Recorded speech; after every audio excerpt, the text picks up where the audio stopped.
Welcome.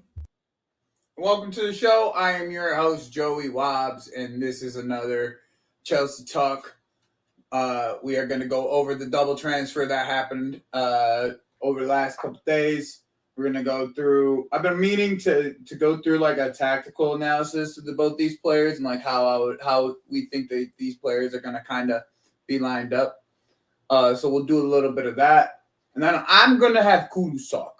Okay, because I think this fan base is getting a little bit rattled about how Tottenham's moving, and I just want to have a conversation about what that looks like and what that is going to look like for us. So we will speak about João Pedro. We will speak about a little bit of Jamie Gittins, because I've done a lot of videos on Jamie Gittins, so we won't do a ton of them. A ton of time on Jamie Gittins. But I wanted to just do like a little bit of a tactical analysis so you guys can kind of see what is coming. Just give me a quick second while I light this joint.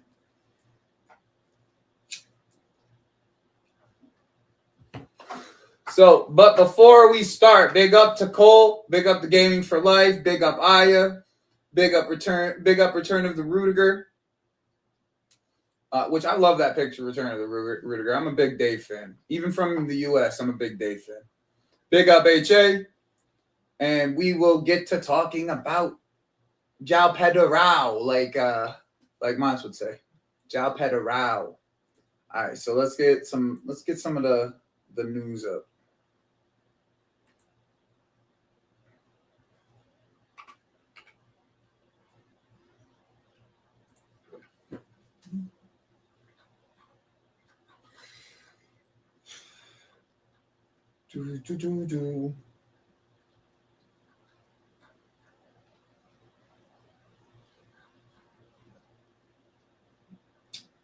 How's everyone days going, bro?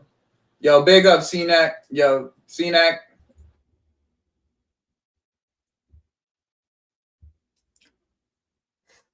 Welcome. There you go, buddy.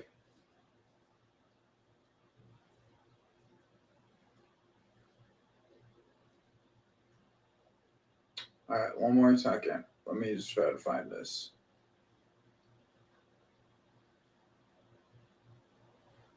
There's a lot of news that came out. And when I do these videos, I come out, I just finished work like 3 minutes ago, so I apologize. 5 minutes ago, so I apologize. All right. Let's take a look. All right, so first thing is João Pedro, 55 plus 5. Honestly, this is actually a pretty good number overall for him. Like, I think, like, for the quality of player that you're getting, I think it's a pretty good number. I think he's actually, like, kind of underrated compared to, like, the way that people talk about him. He's not going to bring us a ton of goals, but the creativity is going to be very, very nice. And to get us, like, through certain scenarios, in press scenarios, he's going to be very good at unlocking, like, low blocks and getting through the press. Him dropping into the spaces that we plan, like I think that he will be dropping into, it'll be nice. It'll actually be pretty nice, like to the fact of what's kind of going. Big up to Jabo. Nice to see you, my G. Inter is back to them. Freddie Guarin, Ron Shia, Rajo Palacia times. Banter era comes at you fast and you don't notice it. Hey, it came to us, bro. 3 years ago, we were right there. 3 years we were right there. All of a sudden, we were in the Champions League final. We won it, and then just boom. Like that. Gone. João Pedro is technically better than any other attacker we have.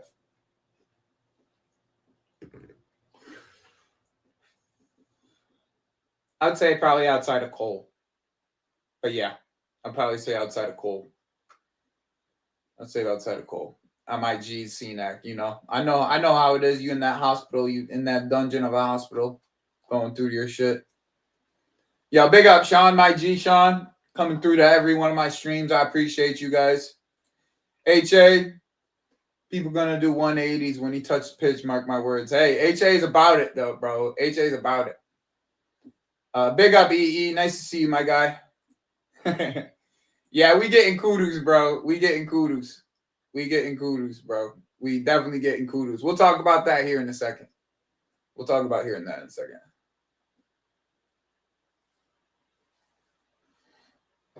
Because they're good in tournament games, Killer AMC. Let me rephrase it. The man Inzaghi was good at managing tournament games. Like ties. He was very good at managing ties. Like it was just like a thing. Like he was just good at managing ties. Like he knew how to defensively set up games to be able to come through a tie. And he's shown that at multiple occasions. Eduardo Twitter. Oh yeah, that's where the Nani Madueke links. We'll talk about that here in a second too. The Garnacho links are back. So Yusuf, just so you know, right? 1 second. I think I got it right here somewhere.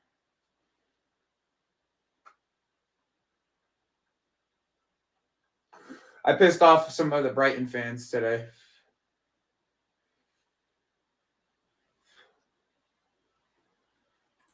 This will be it. So this is the Garnacho links you were talking about, right? Lori Whitwell's bozo ass. Well, Lori Whitwell also, this is actually what she wrote.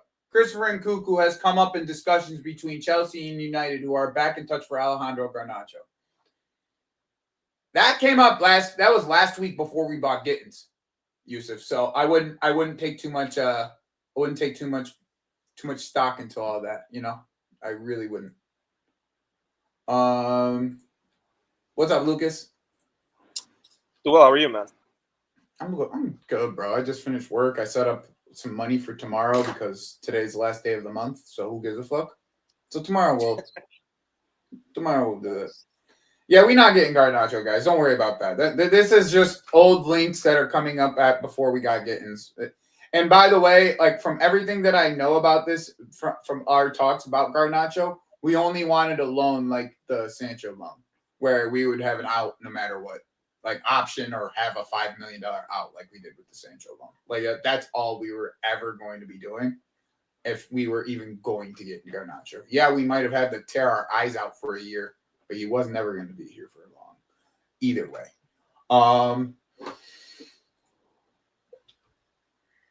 Yeah, I've been a Pedro fan since he was at Watford. I always found him annoying to play against. At Brighton, he was a habit of turning up versus Arsenal and Man U, which is always a bonus. Yeah, that's true. I know Lucas isn't necessarily like the biggest fan of João Pedro. I'm not necessarily the biggest fan of João Pedro. But after I kind of show you the way that I think he's going to try to use him, and I think Kudus can be put in the same mold of this, where he could be used in the same fashion. I think we might have a little bit of a different scene of what he could potentially be for us. Joey, Ahmed and I don't know if you watched Ahmed's stream yesterday, but we spoke about this for like 2 hours yesterday. And it was just I mean, bro, like yesterday, yesterday I went to my parents' house for lunch. So I don't know that. Yeah, like right when the news broke out that we had signed him, we kind of just, I jumped on his stream. We spoke about it. We kind of looked at potential positions that he could play.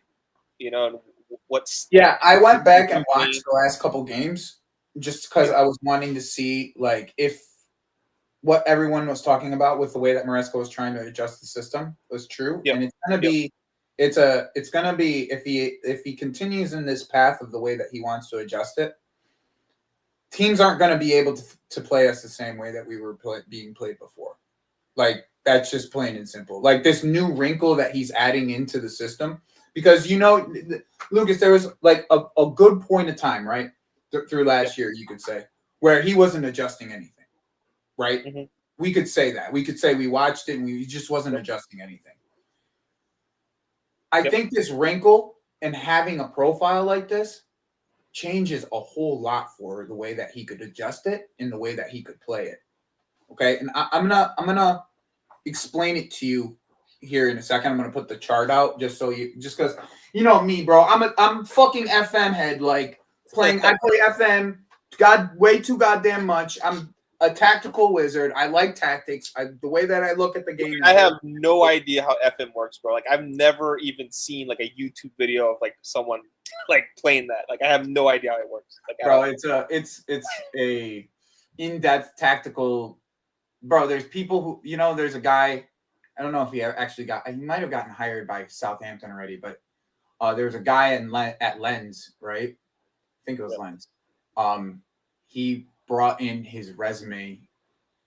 His resume was his FM records, and he got a professional job. Wow. At Lens, like a tier 1, like a Division 1 French team.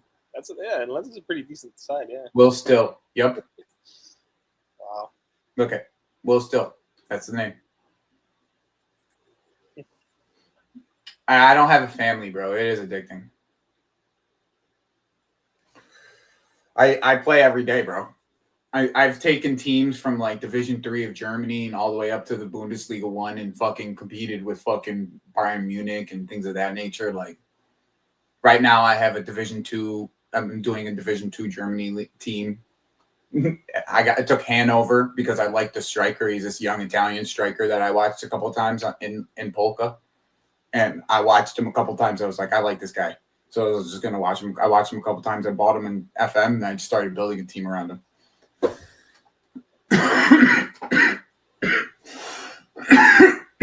So, anyways, back to Pedro. Let me get the tactical sheet out real quick just so we can play with it.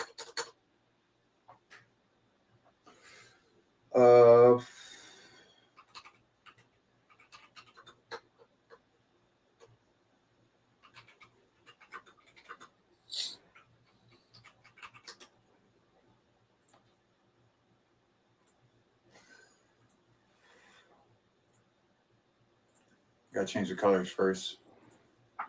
Can't be looking like Arsenal out there. All right. So there's two ways I could see this happening. Okay. With and without Gittins is the way I look at it. Okay, because he's obviously our one right-footed winger that we have. All right. So with Gittins, let's just say Gittins is this player right here. All right. We'll just use the normal numbers. 7, 8. Well, this is Gittins.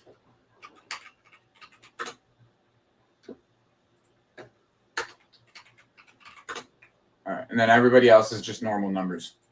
Okay.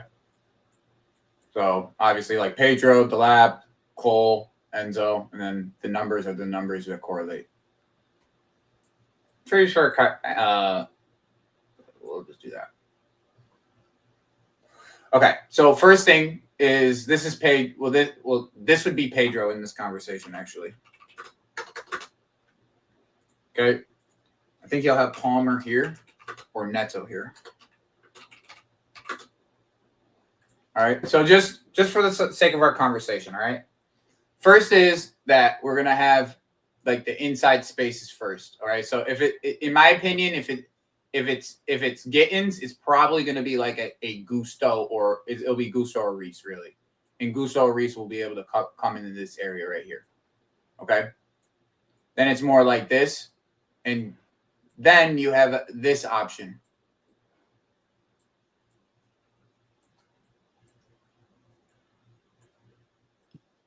Where you have two wide players like that, and then you have Palmer in the inside space, Pedro connecting with these three right here.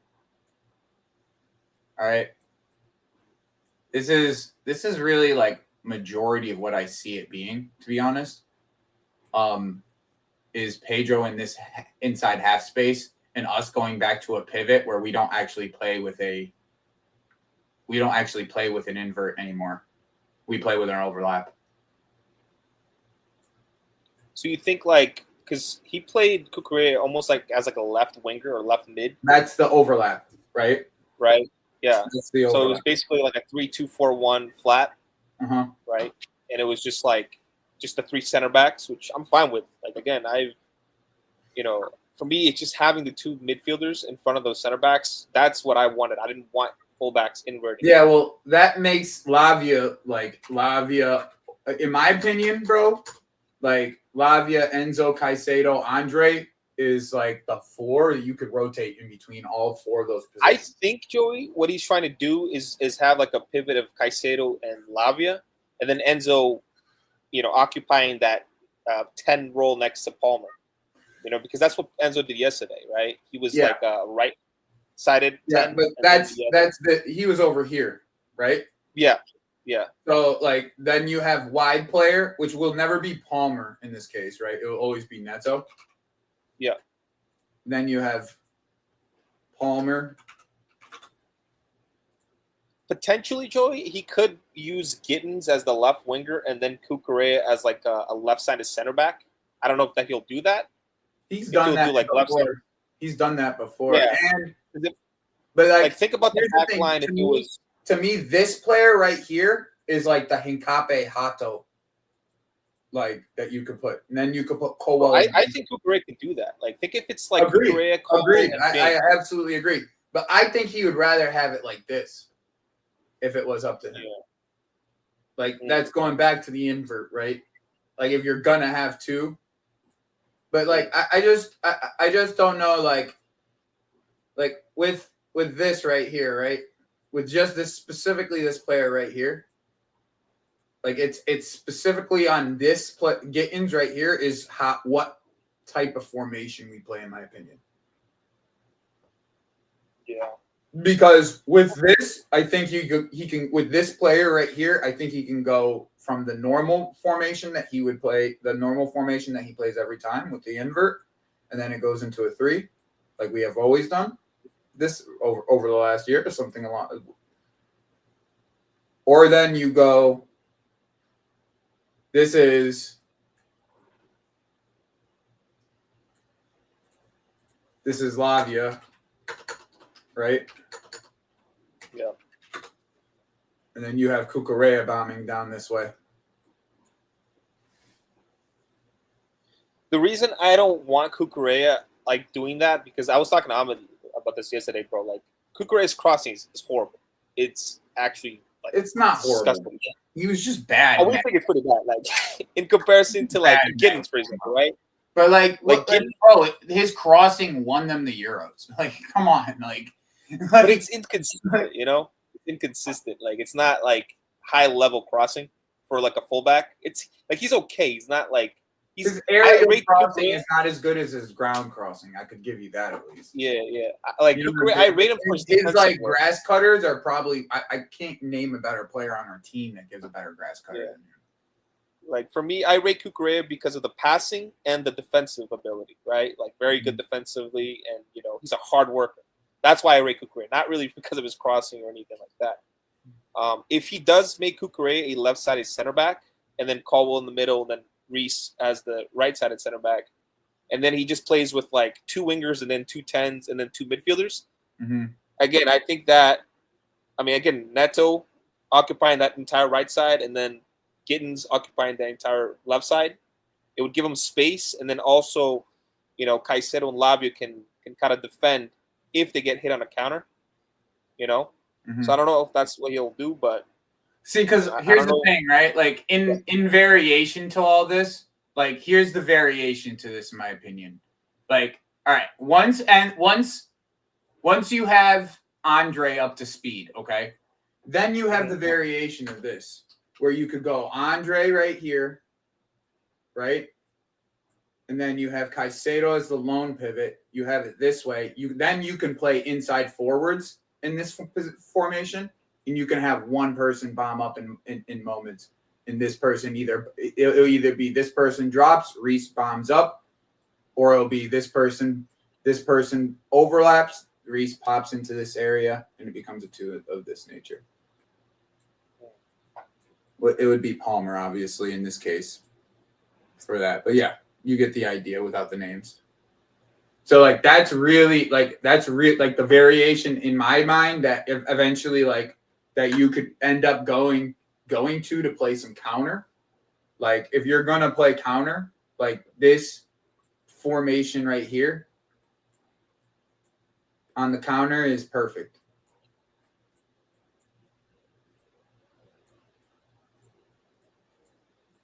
It would But actually be we need a Hincapié, man. Like we really need a guy like that, that can, because he's got the pace, right, and he's very good defensively, and he can overlap if you need him to as well. Like he would just be a perfect signing, man. It would start off like this, but then it would be like this player would be able to drift inside. You got the bomb forward on this side, and then you got inside space, inside space.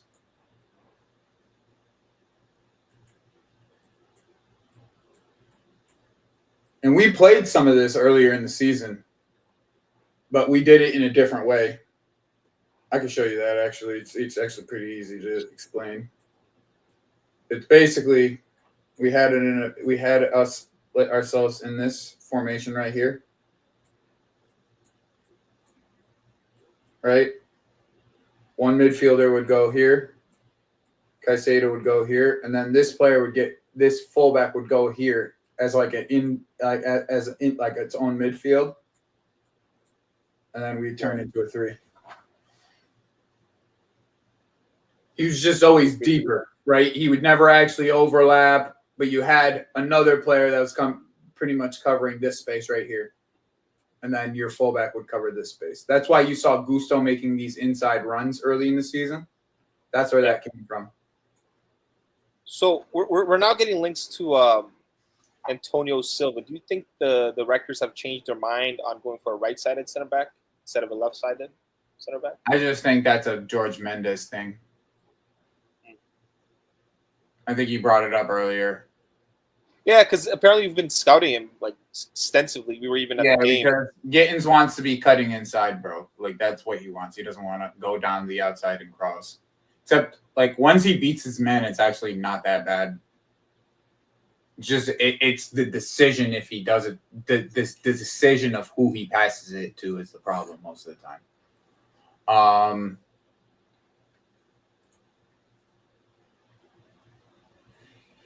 You guys are like the way that Palmer was used in that last game is the way that I could see João Pedro being used as well. Like that's literally like what I'm thinking of right there. I think off the bench, no matter what, off the bench he comes in. If he gets some time out, if he gets, because I think by the end of the day today he should be like medical should be done because it's only 5 o'clock or 6 o'clock over there. So like I'm sure the medical's probably already like around about done, if not tomorrow.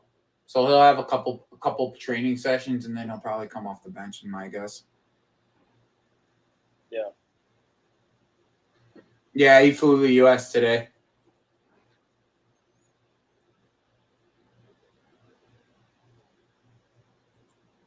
I'm talking early in the season, Phineas. Like early in the season. We haven't played this in a very long time.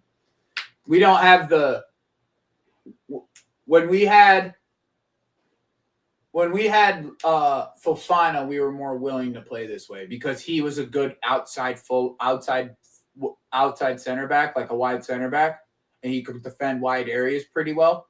So like once Fofana went down, we abandoned this totally. Like we totally abandoned it. Yeah. Yeah. So like there was variations throughout the year, like that he tinkered with, but it's always kept the same principle of like the 3-2-4-1. Yeah. Like that was always the same principle, pretty much, like consistently. Like it was dependent on like where the wide player was coming from. Was it coming from a fullback or was it coming from a winger? Were you inverting your? What we know for sure, Joey, is he wants to play Caldwell centrally, right? Yeah. So for him to do that, he needs another left-sided center back. Yeah, we need a left-sided center back. Yeah. And Reece James, for me, right now in this point of his career, he can't overlap. Like I don't trust him to overlap. I just don't want him because his quality, him being on the pitch, is just a game changer for us. Yeah, I would rather just have him as a right-sided center back. Lose him because his quality is just too high when he's on the pitch. Like it's too good, man. He's just too fucking good, bro. Like the free kicks, the crossing from like and just the defensive, like no one beats him once. Awareness. Bro, no one beats him in ones. There's His not a ability player. on the ball. No one beats You him know? one-on-one, bro. No one. There's not every winger that in world football right now will tell you their toughest challenge one-on-one has been Reese fucking James. I would love to see him against a Yamal, but it's never going to happen because he doesn't play on that side. Of course. Maybe, That would be you know, I'll tell you when it will happen. If England face Spain with Tuchel. Play left back. No, Tuchel will put him left back, bro. You don't, bro. Tuchel. I'm talking Tuchel. Tuchel will definitely play him left back. He won't put Louis Skelly over there against him. He'll put Reese. He trusts Reese more than anybody on that team. Yeah, he does. That's a fact. Yeah, that's true. So, other than Hincapié, is there anyone else you would kind of like look at, or for that LCB spot? It's just such a unique profile, bro. Like I have a shout. The other names that I would like are already injured right now. I'll give you a name. And again, it's very controversial because again, I think he's a very good center back. But it's like 50-50 based on who you speak with. I like Murillo. You know, I'm a big fan of Murillo. Just because it's not because he's Brazilian, I don't do that shit, right? The whole thing with him is he has the pace, the recovery pace that we need desperately for that left-sided center back position. I think on the ball, he's Atletico Madrid today. Yeah. Sorry. Continue. So on the ball, he's excellent, and he's able to make those passes, Joey. Those like diagonal passes that like very few center backs in world football can make. So he's very technically refined for such a big dude, right? He's like 6 foot, but he's like 200 pounds of muscle, you know? Sure. So he's got the strength as well. And he's very good at defending wide areas. So I think, again, in this system specifically, and we have been linked to him, right? I mean, he's the most expensive option. But if probably outside of Lukeba, he's the most expensive option. Well, I've never watched Lukeba, so I can't really. Lukeba's cold, bro. You would love watching Lukeba. He's the most teched off center back I've watched in a minute. Yeah. Like so, I haven't watched. He hasn't played against enough I haven't watched him enough against like Bayern Munich and in the Champions League for me to give you an expectation on like how well he defends and with one thing that I always watch, Lucas, when I see it is how do you track your runners? Since I'm a defender, right? Like that's how I played fullback most of my life. Like ever since I've watched when I watch these defenders, do you track your runners? Do you track your runners behind you? And are you kind of and that's my biggest pet peeve with Trev is Trev never tracks his runners, bro. Like he never understands what's about to come behind him, even on set pieces. The Man City game will tell you everything you need to know about Trev, bro. Yeah, that's pretty much it. But here's the thing, right? Killer AMC, I'm gonna tell you something, all right? If you want Hato, you're just putting the FM hat on. Okay? Because the only thing Hato could do is step into the midfield. That's the only difference. It's literally the only difference. Yeah, the Matoma goal. That's another one. Against Brighton. But the only difference is if you want someone to step into the midfield. If you're talking about a real left-sided center back who can deal with the physicality of the Premier League, it's 100%. It's 100% in my opinion. Hincapié. It's not even a question. Well, I agree, man. The only other option I could see that would be technical, has the pace, can do the crossing, is Murillo. Again, those are the I would say Lukeba too, but Lukeba is just, once again, it's like we're talking about two of the most expensive options on the market at this current moment. Yeah, so I'm talking about a guy who could play left back, left-sided center back, and left back. Right, that's what I'm talking about. I'm talking about a guy who could do both for us. That's what I want. I want someone who can when I need to dress Cucurella for a game or two, he's just moving over to the left. The problem is if you just buy all these profiles from Maresca. Let's say if he gets sacked, right? Mhm. Let's say the next guy wants to play 4-3-3 with just take like traditional fullbacks. He can do You know what I'm that saying? too. Like that's my worry is if we just buy all these players from Maresca, if Nah, he but gets like back, to me, like that's you to know, me that's not really a problem because we have so many like with the numbers that let's just say like out if we move Nani, which we're gonna bring up right now, we're gonna bring up just some information on that right now. yep. But if we move Nani right and we get Kudus, like the options that we really have,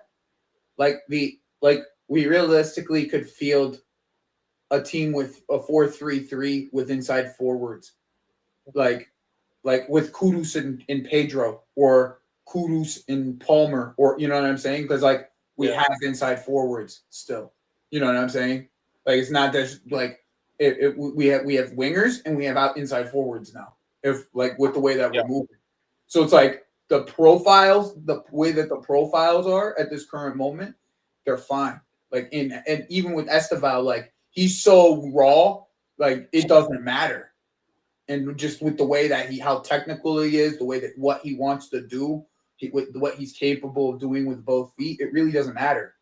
Like you can That still makes a lot of sense, hold Jay, into right? what you're talking about. Whether we rate these players or not, again, I don't rate Giddens. Joao Pedro, I'm 50-50 Mhm. on. I think he's good. But I think, like I said in the chat, it's a sideways step. But as we know with Pep I Disciples, think it's more like instead of it being like a step up, I think it's like a diagonal step. yeah, Like like he's better. it's He's not better. like we're like jumping up the stairs, I but think we're moving this way at least. I think with JP, bro, like the thing with him, it's like he's much better airily, and I think he's a better finisher. Goal scoring, they're about the same. They're not good enough, goal scoring wise. You're going to talking to him as a striker. I totally agree. But if you're playing him in that inside area, right, where he can drop into the pockets and come up and run in behind, like think about it. Think about it this way, right? Think about if you had Palmer with an overlap on one side, right, like we did yesterday. Yeah. Right. Or you had Pedro being able to drop in and out of the pockets instead of having Enzo dropping back in and out of those pockets. Yeah, that's true. You know what I'm saying? Not anything against Enzo because you could play him deeper at that point, right? You could put him into the pivot at that point and have him be the one that roams a little bit higher and plays that more distributor holder, type of play. Next to Lavia, that's potentially something that we might see on this weekend. Yeah, and I was talking to my buddy, and I was like, bro, I have to see how these guys work in the system, right? Whether I rate them or not, it doesn't matter, right? At the end of the day, if they perform in the system like the Pep players do, right? A lot of those players in a Pep system, none of those guys are world class before they get to Man City. When they go to Man City, they jump a level because they work within the system. Like a lot of the players, like a Kanji, right? Nathan Ake, those guys that Pep purchased back in the day. When we were linked to Nathan Ake, people wanted to kill themselves. You remember the outrage from Nathan Ake. That would have been he would still be here and he would. You know what I'm saying? So we wouldn't be in the center back mess. If it was Ake and Cole. John Stones, I never particularly rated John Stones as a center back, but it worked. No one did, bro. It worked. No one did. It worked. When Stones was bought from Everton to City, nobody rated the guy. This is what I'm saying, bro. Like these guys are not great, but then they go to Man City. People they don't watch football, Joey, right? So they just assume because they're going to Man City, they're great footballers or they're great. But no, what Pep does is he has a specific type of player that he wants, a specific profile. He's like, I want this guy. I don't care the name. I don't know where he's from. Doesn't matter. I want this guy for this position, and that's it. Doku, right? Like, come on, man. And then he'll bring in and if it doesn't work, it doesn't matter. He'll just sell them and bring someone else. That's what he does. But just the space. I think that the spacing right now for Cole seems it gets better with Joao, in my opinion, because he's a player that you have to account for. You know what I'm saying? Yeah. Even if he's like his shooting isn't the greatest, you still have to account for him. Like unlike Jackson, where it's like you can man mark him once and like you're fine. Where with Joao, if you don't at least bring a midfielder to help a center back, he's normally going to cook the center back, like majority of the time. Like that's the way, that's the way I've always watched him. Like you always have to bring a midfielder to help on this guy because once he drops into the pockets, you're bringing that center. If that center back follows, fucking Delap's way too smart run wise to not understand where he's supposed to be. Mm-hmm. You know what I'm saying? Think about the dynamic of that, right?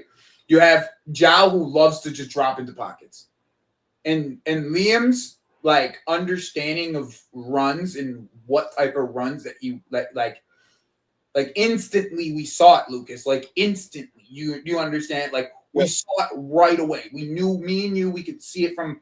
We saw it when he was at Ipswich. Like the type of runs and the movement that he was going to make is always going to cause problems. But if you have Zhao pulling center backs out of those types of positions, and you're giving Liam ones on ones going down like the side, going down into the spaces where those center backs are dropping from, like.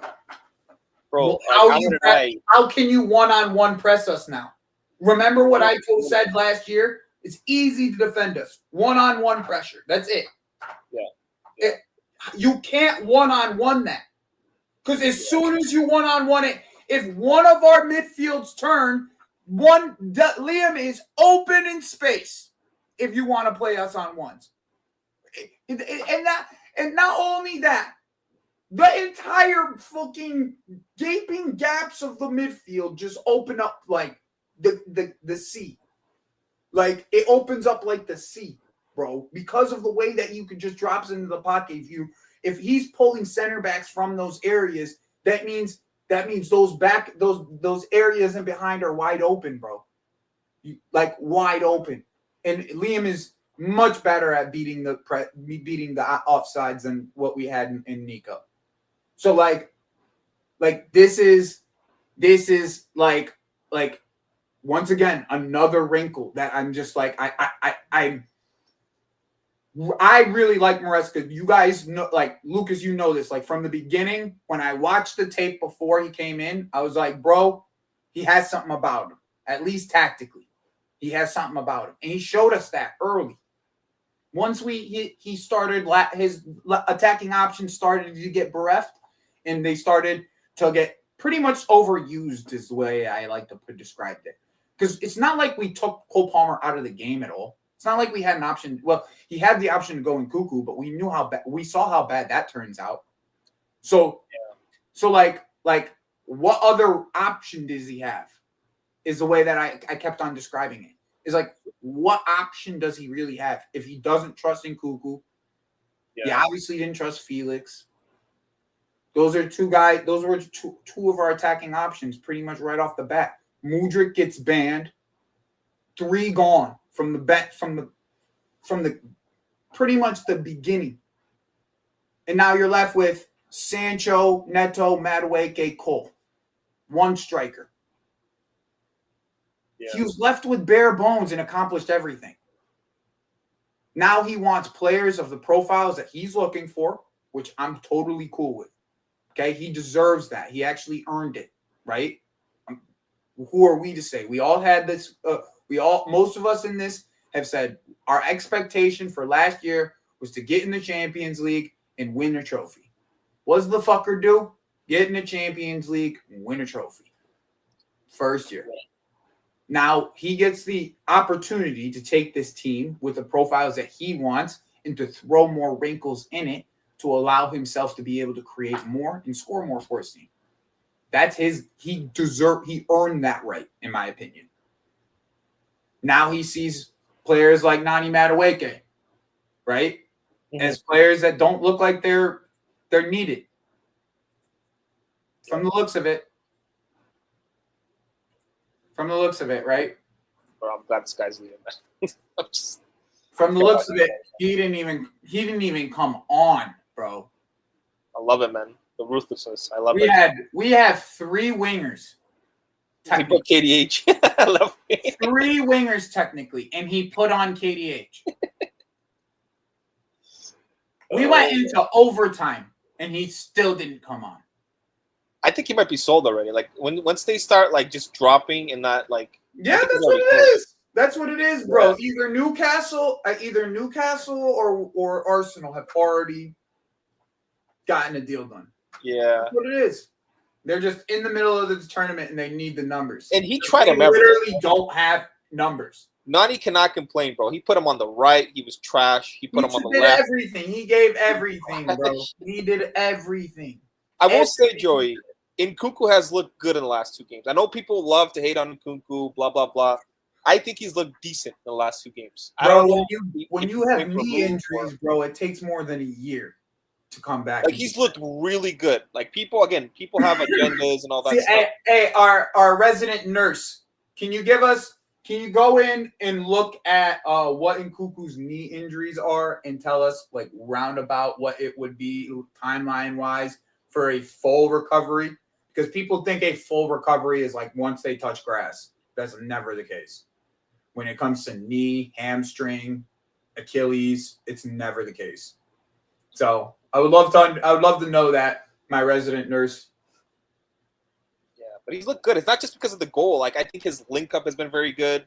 You know, I think the control, the ball control, first touch. Do you see the first touch? The ball control is just he. It looks like he found himself back into the shape. Bro, did you see that first touch yesterday? He just takes the ball and he just turns his dude, connects with the guy, starts running. Unlucky to get the ball back, but it went into KDH and he scored. But it was unlucky for him to get the ball back. You know what I'm saying? Yeah, no, for sure, bro. Like, no, we're gonna do that, bro. This October. I think October I'm gonna do it. I still gotta buy tickets. I gotta buy tickets soon. But like this October, November, December, sometime like that, I'm going to London. Because my boy right here, he said he would house me. He's my G. So stay there for a week. He's out in London. I'll go enjoy it out there for a week or so. Yeah, exactly, bro. I just think we need to be able to feed the lap. I just think we need to be able to feed him.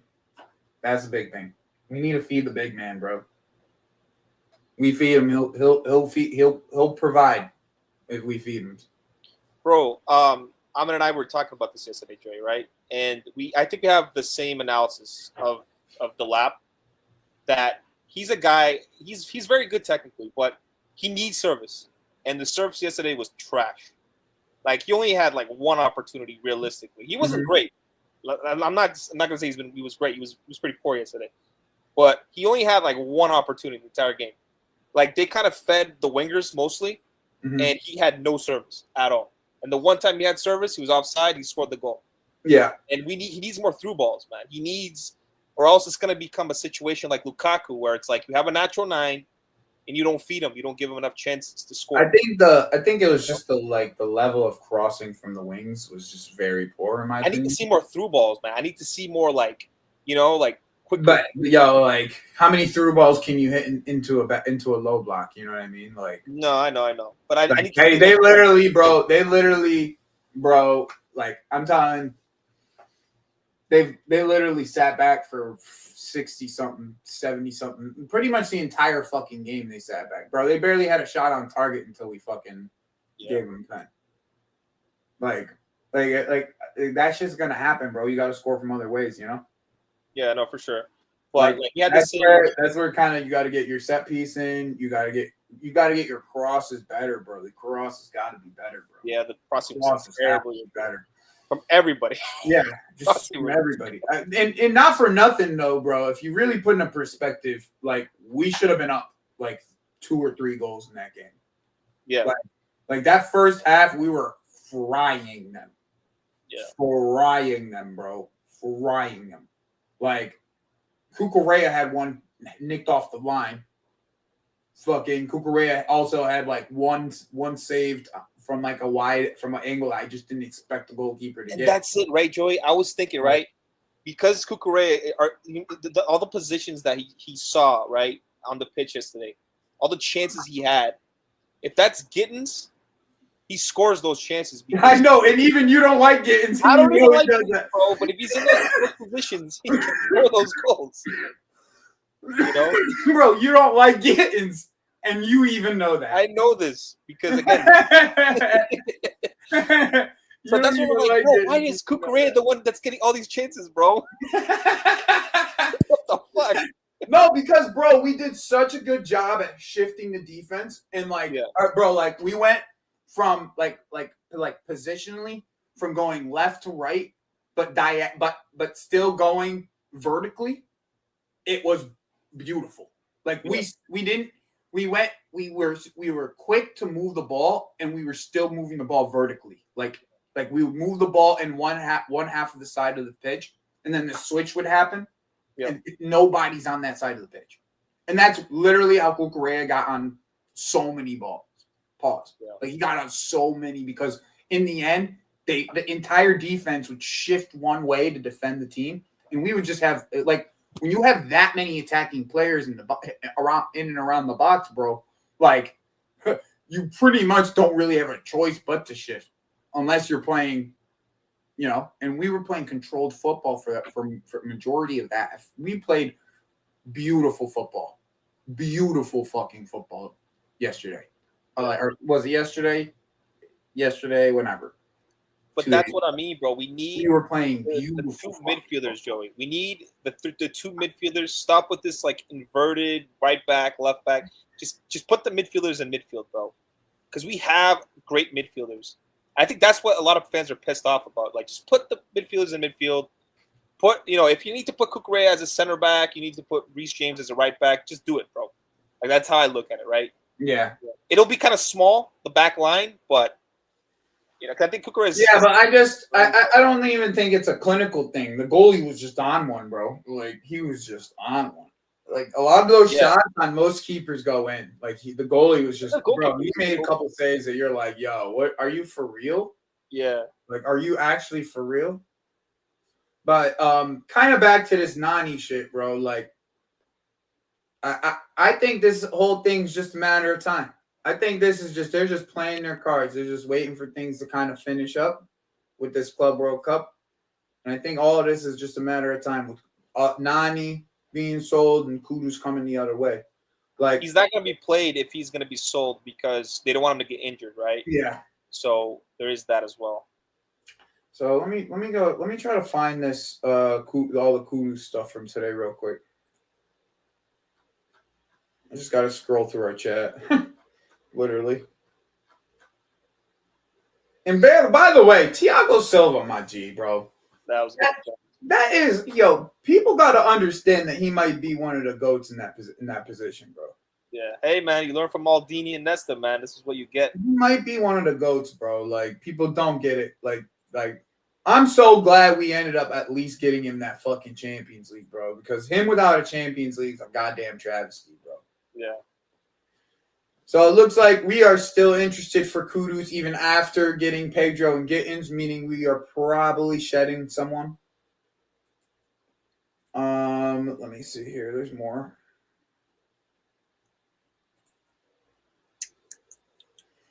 Like I said just a bit ago, Tottenham are also interested. But I have pretty good authority that he wants Chelsea. So, I don't get why they're moving for it though. Like they have like three 10s. They've got like Brennan Johnson plays right wing. Like they need a left winger. If you think about it, unless Tell's the left. Well, they bought Tell, so is that left winger? Or is he playing strike for them? I don't even know. I don't know, bro. I don't really watch Tottenham like that. Because again, they have a new coach now, right? Mm-hmm. Thomas Frank. I don't know how he's going to set up, but he likes to set up with inside forwards and overlapping fullbacks. So. Like I don't think that I don't know. I'm not a big fan of their fullbacks though. Like I think Udogie's all right, but I'm not a fan of Pedro Porro. No, Pedro's terrible. Just something from Rob Prattley. If you guys don't follow Rob, RB Journalism or RP Journalism, he's probably one of the only journalists that are actually doing journalistic work nowadays in England. That's a real statement, actually. I actually respect a lot of the work that he does, and I read a lot of his stuff. But we have people in my chat who have his Substack. So based on what I have been told from Rob, he said we are only properly going to move for Kudus if we can sort off some outgoings, which we've been hearing a lot of news on Nani Madueke moving to either Arsenal or Newcastle. And then B, he gives us a full buy-in. C, do not want to make a bidding war maximum valuation. See, right now, what West Ham are trying to do while the release clause is still in play is try to get a bidding war to happen. They're trying to get Tottenham involved and all that other shit. But if Kudus don't want to go anywhere but Chelsea in the end. Yeah. Which is what I've been hearing about. Like, from what I've heard about this deal so far, he actually only wants to go to Chelsea. So, like, if the deal for Chelsea can happen, he'll wait it out, which is, I'm thinking, going to be after the Club World Cup. Like, that's realistically what I'm thinking. Yeah. Hey, it could be during, but we just kind of have to see how Pedro plays out. You know what I mean? Like, if Pedro comes in, he starts playing pretty all right with us, then... Honestly, though, for like Kudus, like, my opinion on this. Like, I don't understand it in the perspective of like, because I'm thinking about Quenda, right? Unless we're just gonna sell Quenda next season and then that's that, right? Because if we buy Kudus and then Quenda comes in next, that's 8 attackers, which might be sound great, right? And just looking at the lineup, 4 attackers, 8, 4 positions, 8 attackers. Yeah, but that's what I think. We're going to be 8 attackers regardless. But that's the thing, bro. Ahmed and I were actually laughing about this yesterday for like a few minutes, bro, because we were looking back in 2021 and we had all those goddamn attackers, Joey, and none of them developed because none of them had enough game time. Because we had Ziyech, we had freaking, Pulisic, and a lot of these guys were talented, right? But they never evolved because none of them could play enough game time. And then when we sold them, we actually sold them at a loss. So we just don't want a clusterfuck of players in the squad, right? 8 players, 8 attackers. And it's like it's going to be a ruthless kind of way to look at it. And how we're going to sell some of these guys after, because for them to for us to maintain their value, they're going to have to play, bro. Right. No, there's that as well. Here's the thing, right? Like, to me, like, I don't mind that, though. Like, I don't mind, like, so for me, it's like this. The way I see it is this, right? If we buy one of these attackers, right? If we buy one of these attackers, like, and we end up with 8 and one of them just ends up being a bench player, then fucking loan them out, bro. Like, what the fuck do we care? Like that's the way I gotta look at shit, bro. I'm tired of looking at shit at the developmental level. Like, if if you're not good enough to play right now, then go the fuck on loan. Like, no, but you know what it is, right, Joey? I think it's about the price, right? Remember when we bought Timo Werner for like 55 million, and then we bought Havertz for 70, and then we bought fucking Ziyech for like 35, and then we bought Pulisic for like 58. All these guys were very expensive players, right? And they were all playing in Cho, right? We had Cho coming in. People are like, oh, but Cho was like, but Cho came off injury too. But like, here's the thing, right? Like, I don't necessarily, I understand where you're coming from that 2021 season when we bought all them players. Like, I get where you're coming from, right? But I feel like we have a better base now. Like, what I mean by that is like the creation coming from outside of those players that are coming in is much better. Like, there's already a base of Neto, Palmer, and the midfield, like, of the creation, the consistent creation just coming from those areas itself. Like, I would say, in those times we were attacking, but I don't think we had the attacking power that even we have right now. Like, even if you would compare like the season before with Frank Lampard and the season we had just recently, like, I would say our attacking power is still better than like the Tammy Mount William season, pretty much. Like, yeah. So like, I just need fans to understand, right? Like, if these guys come in, 8 players competing for 4 positions, it's gonna be such a cutthroat thing where it's like, bro, I'm good with that. Perform, And it's going to be die, like, son, perform or die. That's how it should be. Perform or die. bro, people are going to be like, why isn't Quenda Bro, getting minutes? I don't give Because a he's behind fuck like what three other if Kendra's players. not getting minutes. If we're winning football games, I don't give a fuck, and nobody else should either. It's the price, though. I think it's the price, Joe. I get it, bro. I get it. You But know what I'm talking about? Guess what? He's 18 fucking years old. Yeah, I get it. 18. Bro, he's 18. Same with Esteval. They're 18, bro. 18. Yeah. You know what I'm saying? Like there has to be an understanding of like, bro, you have to earn your fucking spot. I don't give a fuck. This is the type of shit that Robin would do, by the way. Like, we did it several times. This is what we used to do, bro. This is my point. I'm tired of saying, oh, this guy's not going to get game time and this guy's not going to get game time. Fuck out of here. You don't want to perform? Fuck out of here, son. That's what it is. Bro, there was times where we were at Drogba's throat. Like, why can't we do the same now? Like, you guys want to – that's the problem is, like, people want to hold the standards, right?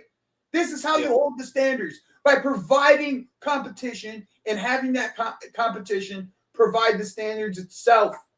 If you're not good enough to play, there's somebody on the bench that's waiting to take your fucking spot. And there's two hungry 18-year-olds who are ready to take both of your spots. That's the way I see it. Yeah. That's the way I see it, bro. Like, I'm tired of this shit. Yo, I don't mind it. I'm just. I know Quenda will make the right pass. Bro, you send fucking Gittins to West Ham then. I've always said it, bro. Players with me, they get 1 or 2 bro, seasons the one thing that I'm not worried about, right, is if we know we can sign, we know we can sell, right? Yeah. So take as many risks as you need if you know you can sell. If you know you're gonna break even on every deal every fucking opportunity you make, right? Mm-hmm. If you know you're gonna break even, you're not gonna take many L's. You're going to take risks. Risks that nobody else will take because you know that you could get the money back because you know that's your best ability. That's the way I see it. That's the way I see it. So swing, bro. Don't let it be that we don't got enough swings. Swing, motherfucker. Swing. That's what I'm at right now, bro. Because if the coach wants this, that's all I care about, right? That's all I care about. If the coach wants this, because you guys went and got Felix last year and he didn't play. So coach, but that's a good point, Joy. By Killer AMC, right? He's looking at the perspective of like we bought Felix, we bought Nkunku, they didn't really play, and now people are already sick of them, So it could be we could have a situation where it's like a lot of these guys. Like they come in, we pay $60 million for them, and then right away we have to sell them because they've played like 15 minutes. I just don't understand. I don't understand why that matters. Why are you attached to players and not the football club? But it's not the players. I think it's the money. I think people are concerned about the money. You ain't spending the money. Not your goddamn money. Yeah, and I get it though. But. What guy? Why is everyone What? I'm not. Why is everyone like?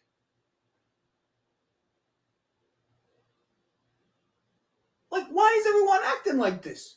Perform or die. It's that simple. If they don't want to perform, then you get your money back. Try to get your money back.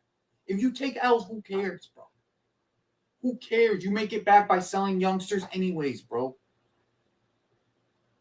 This is what you're gonna do. You're gonna sell these youngsters anyways, and all these people. No, yeah, but all these people will be sitting there crying their eyes out because fucking bald-headed prick from Cobham comes out and hits himself in the badge and it says proper Chelsea, and they have to support the guy. But no, he's gonna get sold to Burnley. Yeah. That's what's gonna happen. He's going to get Tyreek sold George, to Burnley. He's that going to can get make it. sold to Leicester. He's going to get sold to West Ham. Yeah. And they can then do this for West Ham or Burnley, but not for my football club. I need the 15 million so you can keep on taking swings, because that's the only thing you guys can do at this point. I don't see you guys going for the 25, 26, 27-year-old who's already proven. So yeah, all you can do is take swings. No, but I hear it, Joe. I hear it. Like the quality, having the quality in attack, right? A lot of times this season, right, Joey? Like we would have like Tyreek George on the bench and fucking Gui. We shouldn't have guys like that coming off the bench. We need guys that can like perform. That's it. I'm with you, bro. Like I get it. We need to. I don't care.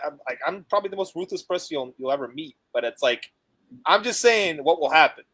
When it comes to like the fans. Me personally, I don't care. Perform or get the fuck out.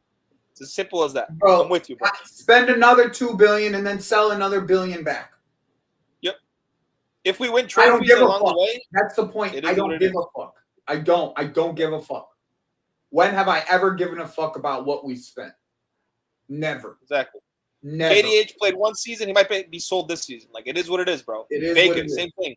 Vega's gone. People are like, oh, Vega. No, he's gone. Gone. Like, this is how it is. And we'll make bread on that, too. We'll make a dumb profit on that. But, yeah, that's why I tell people don't get emotionally attached to footballers, because they might not be here next season. Like, that's what it unless is. they're playing and performing, that's when you can get attached to them. Other than that, yeah, unless they're like a Caicedo level player, right? Where it's like, this guy is going to be one of the first names on the sheet. Mm-hmm. Exactly. That's a guy. That's a guy. Other than that, it's like, nah, not 100%. really. Yeah, Spurs are not also linked to just Kudus. They're also linked to Xavi Simons and the Semenyo deal, but Semenyo doesn't look like it's going to be happening because they've been robbed for nearly half the squad. Bournemouth, yeah, I don't know what the fuck Bournemouth are going to do. That manager's got to do some miracles, in my opinion. That manager has. Gabo, I don't think anyone defended Nani. At least not me. I don't know if Joey defended. So just so everybody knows, right? It's not just our reporters, which is a tier 1 reporter, Kieran Gill, saying that we're going to be getting another winger and Nani Madueke is going to be leaving. But Fabrizio Romano has also said both of these things. We're getting another winger and Nani Madueke has been linked to multiple different clubs. So just kind of put that into perspective for a bit, Let's see. What else? All right. So, like I said, I expect that medical to be done already, to be honest. I'm pretty sure Patty Altman already said that it was done. So, yeah. He's pretty good about his ITK stuff. When he says something, it's pretty close to being right most of the time. We just got a lot of sales to make, Yeah, I think now we have to focus on sales. This isn't a great article. Big up, Reaper. This isn't a great article, but this is Jacob Steinberg. Anytime you see the Guardian guys, just take it with a pinch of salt. This Guardian, majority of the time, they're fed money most of the time to say what they're. He's a West Ham reporter, isn't he? Yeah, they're West Ham reporters, but even West Ham fans don't listen to them. Mm. Yeah, so like the big one, like my buddy Mike's, like he swears by only one guy, West Ham ex-employee. Like that's the only guy he swears by. West Ham employee? Yeah. Anybody else? He's the best, for West Ham. And what did he say? Like, is he saying that we're looking to sign him, the ex-West Ham guy? He's already been confirmed. Yeah, I'll get to it. I'm just scrolling up as we go. Kudus was subject to a player plus cash deal from Chelsea, which the Hammers rejected. Yeah, because it's not good for their PSR. Eventually, because in the end, eventually they're going to end up wanting one of our players or multiple of our players, including Sanchez, that has been named and linked to the Hammers. West Ham also want Dewsbury Hall and Carney Chukwuemeka as options potentially as well. Let me find West. Let me just go to West Ham ex-employee because he had ex.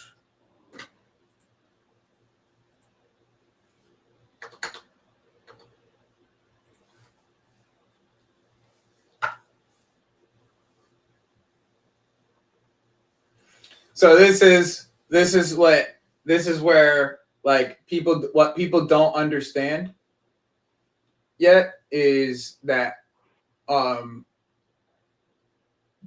the owners for West Ham and Tottenham don't like each other actually. So like it's not just like a inner city rivalry. It's like the owners also don't like each other. So Dan Levy is said to make an inquiry to inquire into the evaluation of Mohamed Kudus. West Ham are reluctant to sell the Spurs. Inquiries they have made are around 50 million. That's not near what the Hammers would deem acceptable. That was 2 weeks ago. And this was earlier this morning, giving us a thumbs up. Let me just kind of go into here just so you guys. So he says, West Ham Central says, are we reluctant now? And he said, I would imagine we would rather sell somewhere else. I hope this trigger a bidding war. So yeah, and most West Ham fans kind of feel the same way. Like they don't think that they would be selling to Spurs. It is quite a sideways move for him too, to go from West Ham. I'm surprised Man United are not linked with them because Man United they need a 10, right? Aren't they looking? Nah, but they're if they start going for another player now when they've been negotiating for Mbeumo for as long as they have, I think it would be very. I don't think that. If they were as interested in Mohamed Kudus as they were, I think that they would have probably already went in for him. Yeah. They weren't even one of the teams linked. And then the second thing is like, once you're that far into the negotiations, it's like you kind of have a picture of what your team's going to look like with that player, and you're like trying to get that player across the line.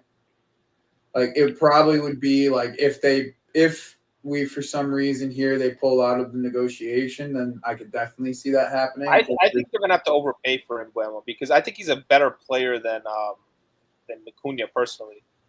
For at least in the Premier League, like Cunha might be a little bit more technically gifted, but as a goal scorer, I'm pretty sure the last player they sold to Spurs was Scott Parker. Jesus, it's a long time. If I'm not mistaken, full-time football. Am I right about that? I'm pretty sure it's Scott Parker last time they sold the Spurs. And I'm pretty sure they kicked up a big fucking fuss about it too. Like West Ham kicked up a pretty big fuss about it from what I remember back in the day. Damn, that's gotta be that's gotta be about 13. Yeah, it's probably the last guy. Yeah. It's probably the last 13 years, yeah. Scott Parker's old, bro. Jesus.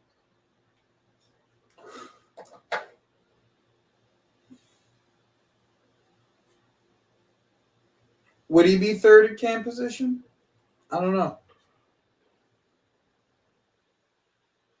So bring up Jabo's commentary, right? I think that's what people are going to be thinking. Yeah. Like that's what people are going to be like. Oh, what's the point of buying Quenda? What's the point? You know what I'm saying? That's what's going to happen. I'm just telling you. It's going to be like a situation where it's like a lot of players. They're going to be competing for minutes. I don't really care, but at the end of the day, it's probably going to be an issue with like, as far as like, I just don't want it to be a situation where there's like a chemistry issue where there's like a lot of people like unsatisfied with minutes, and then it becomes an issue in the locker room, because I don't know if you remember, but 2022-23, bro, a lot of those players, they wanted to fucking leave because they just but that was a different scenario, bro. That was just a totally different scenario. Like a lot of players didn't play, bro. So we had like Ziyech, he was going to be sold, and like all these other guys that just didn't want to play there anymore. Loftus-Cheek, like Pulisic. I just don't want to get into that situation. You know what I'm saying? But at the same time, for me, it's like you have to perform. I mean, And if you don't perform, you have to be sold. Yeah, I mean, I don't understand. Like, we want quality and depth, but then we complain when we have it.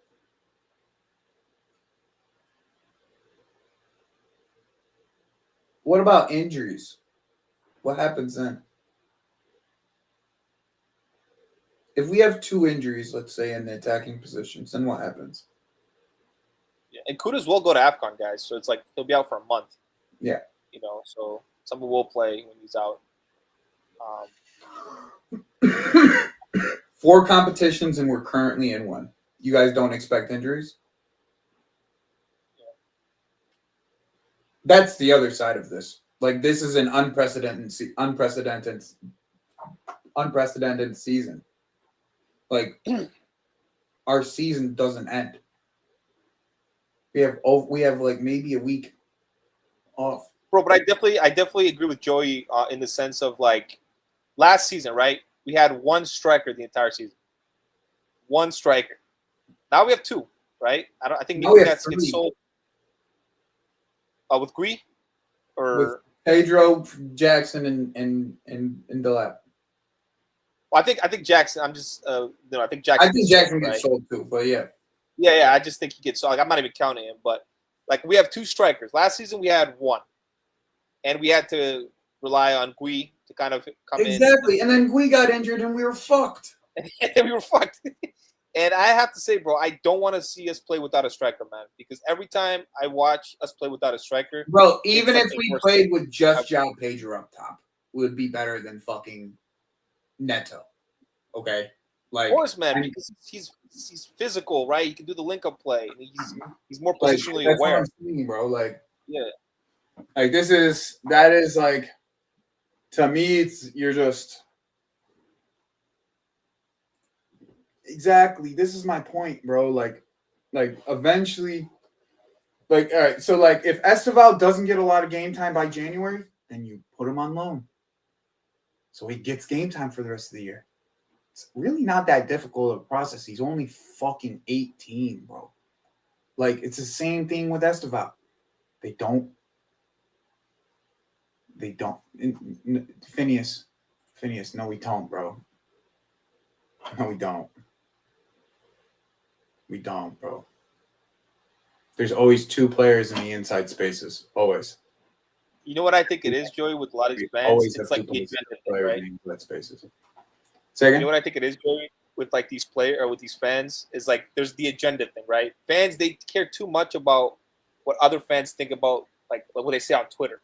And they specifically care about what YouTubers say about the players, right? So the League Gunner thing, right? People care way too much about his opinion on XYZ player. And it's like, bro, he has an agenda on the players he wants to support. Bro. People need to understand That's this. what it is. Like, I rate his talent ID. He's got good talent ID, but I think he goes overboard with certain players, and then other players he'll give him like. Same thing with everybody on Twitter. Yeah, everybody who does it, bro. Not one player doesn't do that shit, bro. Not one. Like, I don't do player FC. I don't do like that stuff. I judge players on quality and performance. Stats, that's the last thing I judge them on, personally, right? But again, a lot of these guys, they do agendas. They like, and then fans get like, oh, League Gunner doesn't like this player. Is he ever gonna like? Who cares about what he thinks, right? It's his opinion, you know. By the way, guys, don't let no Arsenal YouTuber tell you that these links are fake. That's the 3rd link in one day to Arsenal from a different reporter.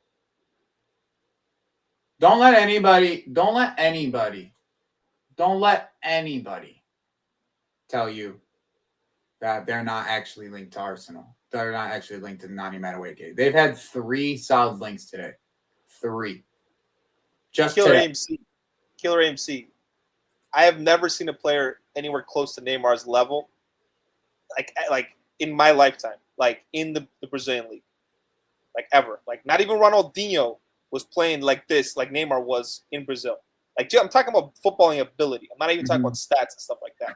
I think Estevão is actually a better finisher than Neymar was at the same age. Yeah. right? He's much more objective. Like that's the way he plays. The way I don't like I don't like to compare him to him though. Yeah. Yeah, no, Neymar. No. You want to know what he reminds me of? He reminds me more of Lucas than he does as Neymar. Yeah, much more direct, much more like he has like the ball striking, just and like young Lucas was a problem. Yeah, he was cold. Do you remember Ganso? Bro, Yeah, Ganso, if he didn't get injured, bro, that guy would have been such a good midfielder. He fucked up his ball placement was like at top tier. Like, that guy was playing like if you wanted to put a ball on your foot, he was putting the ball on your foot. Right, yeah. When he was playing with Neymar that first season, bro, it's different, man. That's when I remember him from, actually. Yeah, and again, Neymar played 4 seasons in the Brazilian league, and then he joined Barcelona. He played 4 seasons.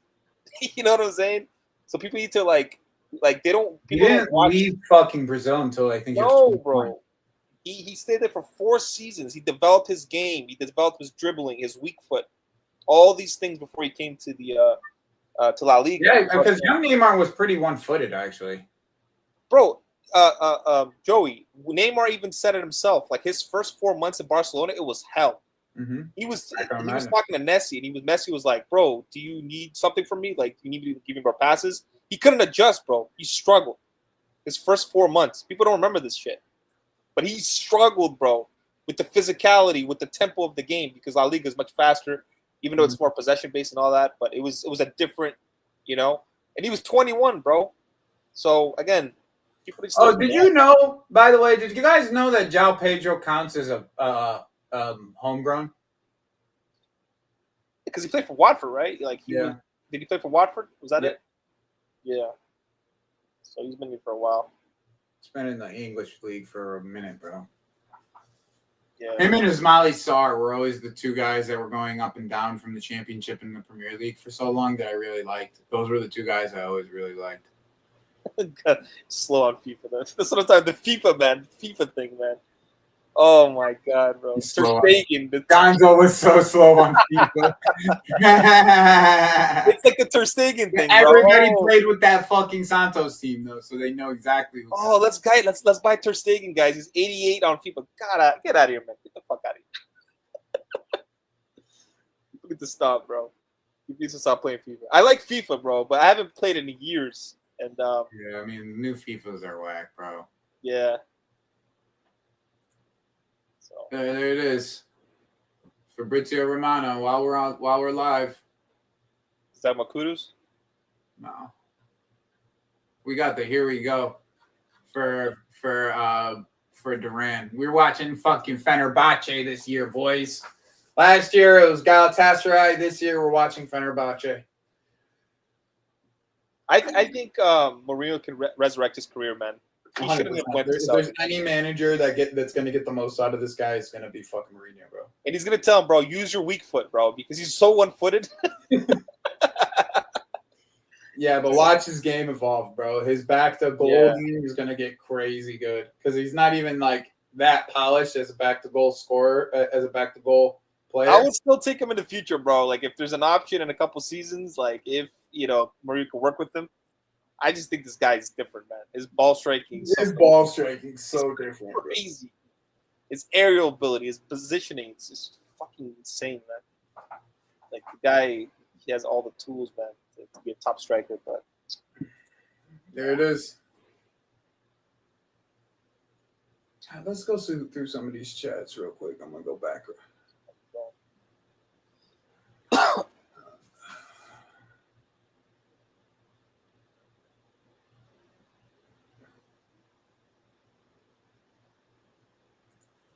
Bro, here's the thing. City got 15 fucking 8s. If we have 4, people got an issue, son. We got 5, people got an issue. City got 15 8s. They played with the same goddamn system. And we're the ones that got a problem. I don't get it.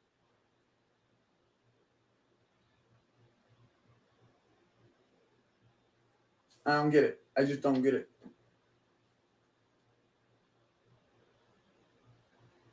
Again, that's why I tell people, don't get emotionally attached to these guys. If they perform, cool. If they don't, they'll be sold. It's as simple as that. Yeah, exactly, bro. That's what I'm saying. Don't get too tied to these. Do I care if Stivone performs or not? No. If we're winning, and if he has to get sold, then so be it. I don't care, Joey. I just want to win trophies, bro. That's all I care about, personally. I don't care about the personal accomplishments of players. I don't care about that. All I Yo, care about is winning trophies. once again, perform or die. You know what? That's the new title to this fucking show, bro. Perform or die.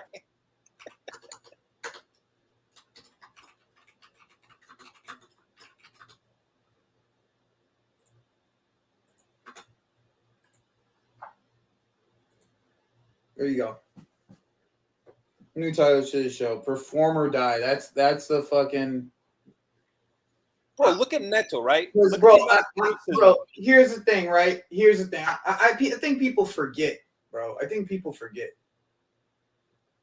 They can't conceptually grasp this. And it really upsets me, in my opinion.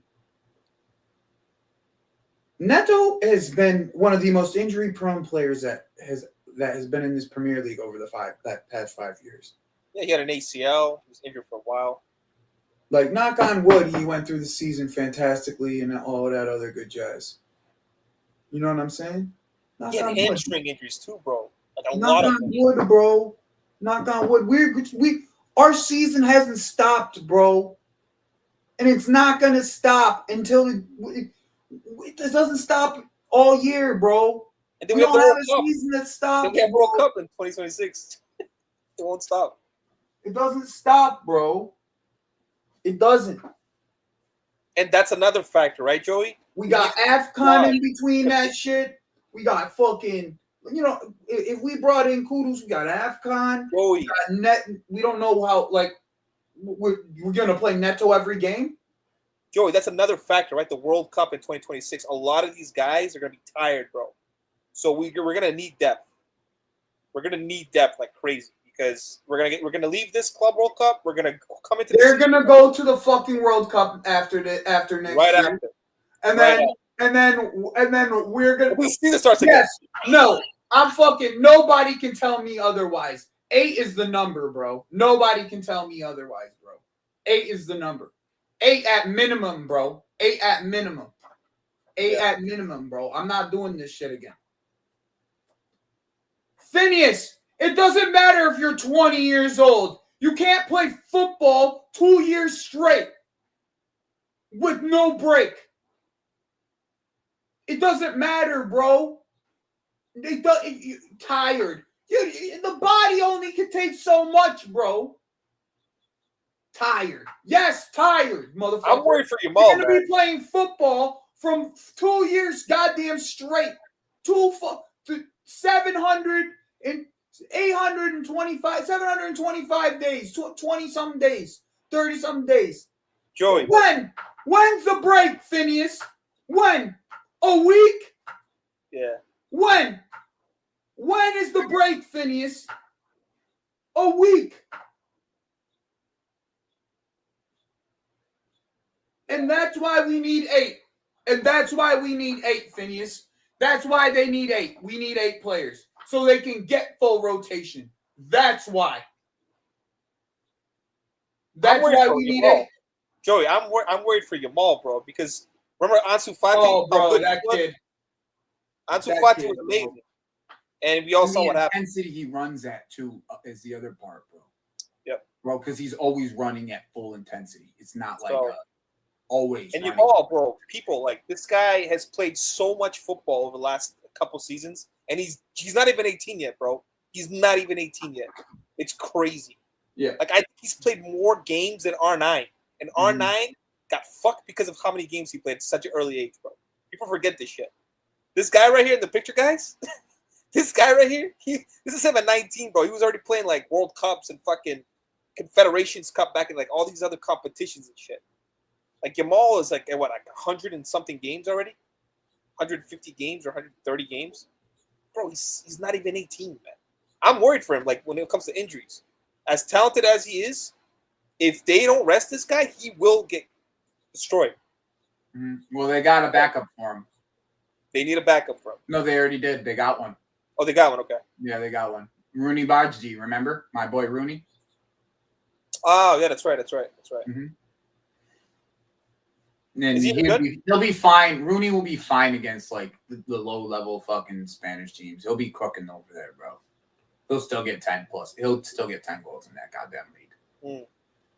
If they play him against like the bottom half of fucking La Liga and save Yamal's legs for those games, like just don't play him for those games and just play Rooney for those games. They'll win those games with Rooney. Joey, what's the point of the Nations League, bro? That's a stupid freaking competition, bro. God damn it, bro. Why are they adding these competitions that make no sense, bro? Right, Exactly. when we have the Club World Cup as well. Like, look at Kukurea, man. That guy needs a rest. Like, I'm afraid that this guy's gonna get injured at any moment. Me too, bro. Me too. I am so scared that this guy's Me too, bro. That's like the one. Him and fucking Caicedo. Caicedo, luckily, we forced him. At least we have depth to Caicedo. We have no depth, bro. Yeah, that's true. That's the issue, though. But Caicedo played a lot of fucking games too. He did. So the Fabrizio, he probably did this on his like show or something. It doesn't seem like he came up on his Twitter, but the medical's done. I knew it. I mean, bro, I figured, bro, it's 7:00 in the East Coast. Like, it was probably done like 2 hours ago. Like, they'll probably join up with the teammates tomorrow. Yep. They're in Miami right now, if I'm not mistaken, training. Yeah. And then they'll go up to Philly like by probably like Wednesday or Thursday. Yeah. I would think. But yeah. They did the medical in Miami today. And, the good thing about this move, like I would say, is like he's proven, so he knows like he doesn't have to adapt to the league, none of this bullshit. Kind of just comes in and kind of like, you know, we'll see how he does. But yeah, I think we'll see him play on Friday. He's gonna have nearly a full week of training, so yeah, I think we'll see him off the bench. I would not be surprised. Yeah, Palmeiras are not a good team, bro. They're not a good team. Like other than Rio, that team is trash. That team is trash. You gotta he literally is their entire offense. It's him and Richard Rios. That's it. Yeah. Everyone else is trash. It's their entire offense, bro. Bro, they took everyone, bro. They had Luis Guilherme. He sold to West Ham. Then they had the Victor Reyes guy sold to Man City. They sold everyone. They sold Endrick to Real Madrid. Yep. So they sold everyone. You know. So who's the other right winger that they got? I think his name is Allen or something. I know you're talking. He's okay. He's not 40, right? He's okay. I think he's like a new prospect that's coming up, but yeah, he's okay. He ain't shabby. He ain't anything like special. But I think he's like relatively new. Like I haven't seen him before. Like only in this competition. You know. No, I full time. I'm not joking. We'll see him, bro. We'll see him. Like especially the way that he's been not using Nani Madueke. Like 100%, we're gonna see him. He's gonna have a full week of training. Like that's it. We'll see him for like 15, 20 minutes. I'm sure of it. Here's the thing, right? Here's the thing. I like shit houses, bro. And this guy's a shit house. Oh yeah, of course. Like if who am I to sit here and? But he's smart with it. He's not like Nico Jackson. He's an idiot. Like you need to be like smart with it. Like Delap, right? Delap will push someone, but he'll do it like discreetly in a way that he doesn't get like a red card for it. Yeah. Nico Jackson will just like 2-foot someone, like you know. Fucking flying elbow. This guy's a dumbass. You know, like I wouldn't even consider Nico a shithouse, to be honest. He's not really a shithouse. I just don't know, bro. Like he got two red cards in like the last 6 games. And I don't even think the Lap is that smart with it, bro. I just think that he just got a little bite to him. You know what I'm saying? Yeah. He just got a little bite to him, bro. Some players they get away with it, Joey. Some players they just get away with it. Like Diego Costa, bro. The problem is you have to be prepared for Delap. Okay. Yeah. If you're like, I played against guys like this guy, bro. Like you have to be prepared to play against a guy that physical, who knows how to use his body and be that physical. You have to be prepared for that shit. If you're not prepared, bro, you're not prepared, you will falter. And we've seen it with our own team. 2 times we saw it with him. Twice we saw it with him. You're not ready for Liam Delap. Liam Delap will. Did you know what I noticed in that game, Joey? The entire game, 2 center backs were on him. They still can deal with him, bro. The entire game. They didn't even let him breathe. Lucas, you see why You see why when you bring in a Pedro and you put him into that space to be able to get in and up where so the lap is man marked by one person. Yeah. Bro, I like my chances I like my chances with the lap 1-on-1 with Roy, I'm seeing your vision, bro. The longer the stream goes on, I'm seeing your vision. Like I'm thinking, like we get a bunch of players, right, that have these like individual qualities, like that can kind of like take the game over, right? Like Kudus is the type of guy that will run 40 yards into midfield, drag the ball through like a bunch of players and shoot. So if we have a Palmer, we have a Kudus, we've got a Pedro, we got all these guys that are like they have different qualities about them, right? Then it's like who do you mark? Then you have Neto, right, who can run in behind. Even Jamie, bro. If you let Jamie 1-on-1 and he just gets to be able to shoot inside, bro, that's a problem. And then it becomes like, who the fuck do I guard? Like that's why Man City's so tough to like defend because they have all these players, right, that have like technical qualities and abilities, and it's like, okay, if I mark this guy's gonna be open. Bernardo Silva, even though he's not as good as he once was, but like, when they had Mahrez, right, all these guys that they had back then, it's like, who the fuck do I mark, bro? Because if I mark Mahrez, Bernardo Silva will come, right? And you have Holland, you have KDB, you have all these freaking players that have like specific qualities that can hurt us at any moment, Yeah, and they're just different in their own ways that you can adjust the game with the type of player that you bring in. Ain't nobody scared of Tyreek George, guys. Ain't nobody scared of, you know what I'm saying? Like, bro, but I'll tell you this. If you bringing in this young kid Esteval, 30 minutes left, 45 minutes left, bro. If you're bringing in this kid, bro, and he has to run at Kieran Trippier, or he has to run at, bro, he's gonna cook him, man. He's gonna flame him. He's gonna flame him. And bro, you could go put him up against fucking put him up against Frimpong. We're talking go put him up against Frimpong. You'll see how good the kid is. I promise you that. Frimpong won't know what to do with the kid. Oh, he can't defend for one. Like you won't know what to do with the kid. He won't know what to do. He won't know what to do with the kid. So I think that's what Liverpool is trying to create as well, Joey. So they have like a Florian Wirtz, right? So if you mark Florian Wirtz, they have Salah. How do you defend Salah? You know what I'm saying? And then they have other players that can kind of like McAllister's a very good midfielder. Then you have like I don't know who else. That's the point, Killer AMC is there is a lot, bro. People act like these defenders in the Premier League are nice, son. I swear to God, I watched football for 20-something years, and I'm fucking watching some of these fucking Premier League defenders, and I'm like, yo, some of my high school ballers that I played with look like they could cook some of these dudes. Yeah. Dead ass, bro. Dead ass.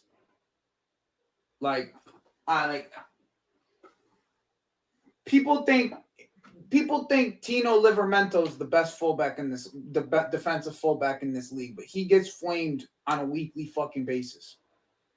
Flamed. I think Kirkus is up there, man. Defensively, I give you Kirkus.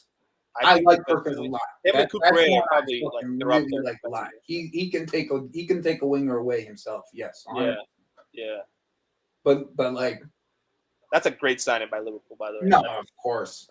They've had a stellar window, in my opinion. Very good window. They've had a stellar window, and they're just going to continue to add on to it too. I like their window more than Man City's window. Look, I like Man City's window to a point, but it's like Ait-Nouri, he can't defend, bro. Yeah, this is just once again. Let me put. You thought Nani Madueke would flame Ait-Nouri. Watch the kid do it. Oh my God, bro! Nutty cooked that. Oh my God, you think that Nani Madueke flamed Ait-Nouri? Watch the kid do it, bro. Yeah. Like, that backhand is very overrated. We're gonna play. Who's he playing? Who's he playing at right back, Joey? Who's he playing at right back? Fucking at this point, right now. Do you know? Like, right now, it's Mateus Nunes. Oh my God, that's what I'm saying. And Rico Lewis is overrated, bro. That guy, I do not. Rico Lewis or Mateus Nunes. Those are two, bro. I think that guy's super. Once again, let this kid run him. 18 years old. Let him run him against these guys. Why not? 30 minutes left this here and there with space. We got counter space. Yeah, why not? Why not? They don't got fullbacks. That's why he plays midfielders and wingers and fullback. I think he's overrated, man. I think the way people talk about this Rico Lewis guy, man. No, but he's a good he's a decent technical footballer, but he's just small. Yeah, he's just the thing is like small, bro. Once you're small, you gotta be like levels, bro. Yeah, like the team, bro. Yeah, that guy. You gotta be. If you're small and you're in the midfield, you gotta be levels, bro. Because you're just physicality just will never match. You know what I'm saying? Yeah. If you're playing against a 6'2" guy, 6'3" guy, you 5'6", 5'7", they'll hook tackle the fuck out of you every single time you try to make a move. You turn your back, that ball's gone. Harvey Elliott needs to play on a wing if he's going to be successful. He can't play in the midfield. He's too small. Yeah, man, it's going to be interesting. I think Liverpool win the league next season. Still, yeah. I mean, it depends. In my opinion, it just depends on if there's going to be a drop-off or not. They still want a striker, by the way, from the reports. Yeah, I don't know who it'll be. But here's the thing, right? That entails first selling a striker. You don't think they'll sell Nunez? No. No. Unless they drop their valuation, bro, that shit ain't happening. I promise you. That shit ain't happening. Is Gakpo being sold, or is he just going to be one of, like, the attackers? Bro, wait, say that again? Is Gakpo being sold, or is he just going to be one of the attackers? So I think it's more likely they get another winger than they get another striker. Because I think it's I think Gakpo or Luis Diaz ends up at Bayern. Like, they'll go for one of them. Because they're like, the rest of our options at left wing that they've been looking at have just denied them. Like, if they get an Ekitike, right? Because Link is a big. Yeah. Link, I think Ekitike is a very valid option for them if they sell Nunez. But once again, I don't believe they're going to be capable of selling Nunez. Not even if, like, because again, tomorrow is like a whole. It would have to be Saudi, in my opinion. So you think even I'm being so serious, bro. Like they would have to take this kind of deal, right? They would have to take this kind of deal, and they still owe around 55 to 60, from what I know. So like, yeah, in Barcelona they want Nico Williams. So I don't think he's going to Barcelona. Yeah. So like that's what I'm saying. Like if they went in for Diaz, that would actually make a little bit of sense. He's on low wages. They can get good money. Then I would think they would go for like Anthony Gordon. That's what I think would happen. Anthony Gordon, yeah. I think Fabrizio specifically says striker. Again, I think they end up with Ekitike at this point now because they don't have. Yeah, I mean, I wouldn't be surprised in the end, but I still think it all is based off of selling Nunez, and I don't believe they get unless, like I said, unless they're willing to take less than the valuation that they said. I don't think Napoli. Joey, tomorrow is going to be a very interesting day because tomorrow the new financial reporting year starts. Mm-hmm. So tomorrow we could see like big signings from like a bunch of different clubs because again it's a different reporting cycle and so it's going to be different, completely different when they buy players. Potentially you can sell a few players tomorrow. I don't know. No, that's the start of us selling players. Yeah. Because other teams will actually have money to buy our players. Yeah. Yeah, that makes sense. I do wonder if in the game against Palmeiras, if even Nico Jackson starts. The only reason he might is because the lapse on that he has like a yellow before he has one more yellow before he gets suspended. But they're a very counterattacking side, so I think they're just going to park the bus and just counter. I think that's how they're going to play it. Mm-hmm. Like I hate the way that that guy plays football. Like the coach, he's a good manager, but he's very defensive and negative. And like again, he's one of those guys he's results driven, so he just goes for the win. He doesn't care about like anything else. That's because they don't actually have a lot of money in Italy. Football bar. That federation's fucking corrupt as shit, and they take a lot of them up. they take a lot of the money that comes from the TV deals and for themselves and for the federation, and they give a lot less to the teams. A lot of their money is Italian teams. A lot of their money comes from like the European competitions, and when they qualify for those competitions, that's where their money comes from most of the time. Same with German teams, actually. German teams the same way. But yeah, there's not a lot of money in those leagues. But yeah, that's why they always have to sell before they buy most of the times. It's actually not the TV deal. The European TV deal for the Italian league is only like $1 billion less than the Premier League's deal. So it's not like a huge downgrade, but the big deals that they miss out on are the American TV deals. Like the NBC's TV deal is like another $3 billion on top of that for the Premier League, where the Paramount deal is only like $1 billion added on. So like total, you're talking like the Premier League will get $9 billion, and about $9 billion, and then the Serie A gets about $4.5-5 billion. They're literally getting about half the amount of money because of specifically because of the U.S. deal. Yeah, but those are all a lot smaller deals, like the Fubo TV and all those others. Those are a lot smaller because all of the leagues have deals with those leagues with those type of platforms, Fubo TV and all that other shit. They only get money off of pizza. Fucked up. All right. I don't think there's much else to talk about. Everyone, I appreciate you guys coming through. We nearly did 2 hours. I didn't want to do 2 hours, but we did it anyways. So if you guys make sure you guys are subscribing to the channel, you like all that other good jazz, pay your rent and hit the like button. I don't know. You guys didn't hear me say it once, so I'm going to say it just now. Just hit the like button. Subscribe to the channel. We are on the road to 900. I think we are. Let's see what the new number is. I haven't checked the number today. We are 24 away from 900, and we're really close, really close to getting to my goal of 1,000 before the season starts. And I think we're gonna get it. Before the season starts. So make sure you guys subscribe to the channel. Get me as close to 900 as you guys can today. And then I hope you guys have a great day. And hey, Lucas, thanks for coming on, man. Appreciate you. Yeah, of course. Good combo.